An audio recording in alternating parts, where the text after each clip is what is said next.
le top 5 des milliardaires congolais en 2026, des hommes dont les fortunes colossales se comptent en milliards de dollars et dont l'influence dépasse largement les frontières de la République démocratique du Congo. Dans un pays considéré comme un scandale géologique, riche en cobalt, en or, en cuivre et en diamants, certains individus ont su transformer ces ressources en véritables empires financiers. Mais derrière ces chiffres impressionnants se cachent des histoires de pouvoir, de stratégie, de politique et d'investissements intelligents. Qui sont ces hommes? Comment ont-ils bâti leur richesse? Et surtout, quels sont les secrets de leur succès? Reste bien jusqu'à la fin, car le classement va te surprendre. Mais avant de vous dévoiler tout, abonnez-vous à ma chaîne et activez la cloche de notification pour ne rien manquer de nos vidéos.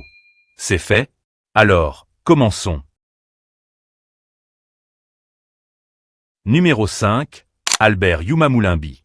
Albert Yuma Moulimbi est l'un des hommes les plus influents du secteur économique congolais, notamment grâce à son rôle stratégique à la tête de la Gécamine, la société minière publique qui contrôle une grande partie des ressources en cuivre et en cobalt du pays, deux minerais essentiels pour l'industrie mondiale des batteries et des technologies modernes. Homme discret mais extrêmement puissant, il a su bâtir son influence en naviguant habilement entre le monde politique et les affaires, en participant à de nombreux partenariats avec des multinationales étrangères intéressées par les richesses du sol congolais. En dehors du secteur minier, ses intérêts s'étendent également vers l'industrie, les investissements stratégiques et les réseaux économiques internationaux, ce qui renforce son poids dans les décisions économiques du pays. Sa fortune repose donc autant sur ses positions clés que sur ses connexions et son rôle dans la gestion des ressources naturelles du Congo. Fortune estimée, 1,2 milliard de dollars. Numéro 4. Syndicat Dokolo. Syndicat Dokolo, homme d'affaires congolais aujourd'hui décédé, reste une figure emblématique de la richesse africaine moderne, connu autant pour son flair entrepreneurial que pour sa passion exceptionnelle pour l'art africain. Issu d'une famille déjà très influente, il a su multiplier les investissements dans des secteurs variés comme la finance, l'industrie, les télécommunications et surtout l'immobilier à l'international, consolidant ainsi un empire économique diversifié.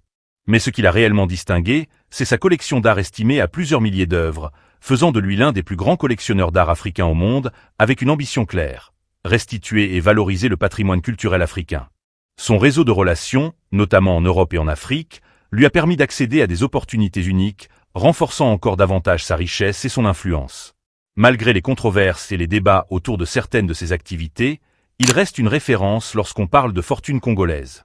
Fortune estimée, 2,5 milliards de dollars. Numéro 3. Félix-Antoine Tshisekedi.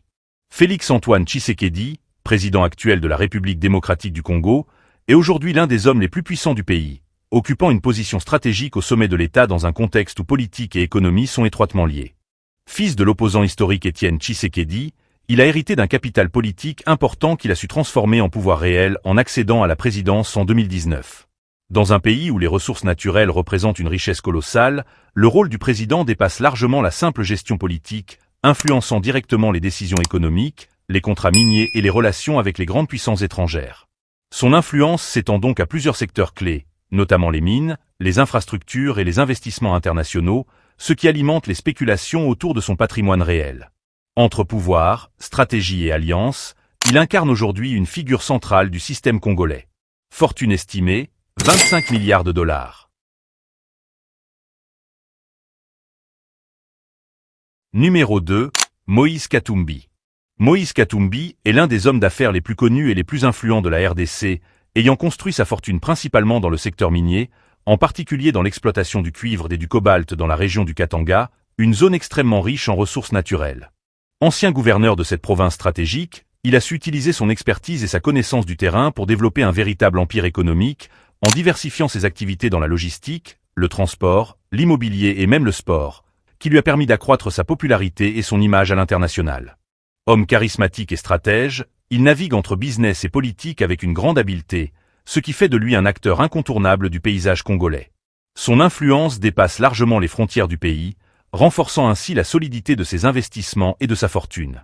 Fortune estimée, 29 milliards de dollars.